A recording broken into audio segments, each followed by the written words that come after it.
കോഴിക്കോട് ദീപക് ആത്മഹത്യാ കേസിൽ പ്രതിയും മുസ്ലിം ലീഗ് നേതാവുമായ ഷിംജിദ മുസ്തഫയെ കസ്റ്റഡിയിൽ വാങ്ങാൻ പോലീസ്. ഷിംജിദയുടെ മൊബൈൽ ഫോൺ ശാസ്ത്രീയ പരിശോധനയ്ക്ക് അയക്കാനും തീരുമാനമായി. ഇതിനിടെ ഷിംജിദ ഉന്നയിച്ച ആരോപണം സാധൂകരിക്കുന്ന തെളിവുകൾ കണ്ടെത്താൻ പോലീസിന് കഴിഞ്ഞിട്ടില്ല.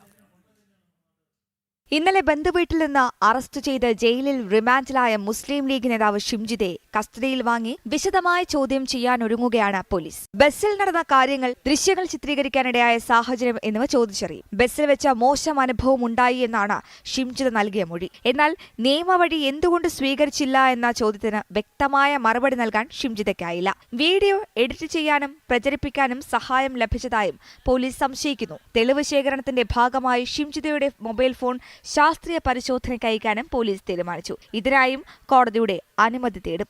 ബസ് ജീവനക്കാരുടെ മൊഴിയും ബസ്സിനുള്ളിലെ CCTV ദൃശ്യങ്ങളും ഷിംജിദയ്ക്ക് എതിരാണ്. കുന്ദമംഗലം മജിസ്ട്രേറ്റ് കോടതി 14 ദിവസത്തേക്ക് റിമാൻഡ് ചെയ്ത ഷിംജിദ മഞ്ചേരി വനിതാ ജയിലിലാണുള്ളത്. ഇതിനിടെ 1-ാം ക്ലാസ് മജിസ്ട്രേറ്റ് കോടതിയിൽ ജാമ്യത്തിനായുള്ള നീക്കങ്ങൾ ഷിംജിദ തുടങ്ങിയിട്ടുണ്ട്. കോടതി ജാമ്യ ഹർജി തള്ളിയാൽ ജില്ലാ കോടതിയെ സമീപിക്കാനുമാണ് പ്രതിയുടെ അഭിഭാഷകന്റെ നീക്കം.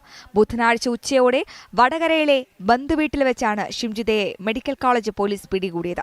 ഞായറാഴ്ചയാണ് ഗോവിന്ദപുരം സ്വദേശിയായ ദീപകിനെ വീട്ടിനുള്ളിൽ തൂങ്ങി മരിച്ച നിലയിൽ കണ്ടെത്തിയത്. ബസ് യാത്രക്കിടെ ദീപക് ലൈംഗിക അതിക്രമം നടത്തിയെന്ന് ആരോപിച്ച് ബസ്സിലെ ദൃശ്യങ്ങളടക്കം ഷിംജിദ സമൂഹമാധ്യമത്തിലൂടെ പുറത്തുവിട്ടിരുന്നു. ജനം, കോഴിക്കോട്.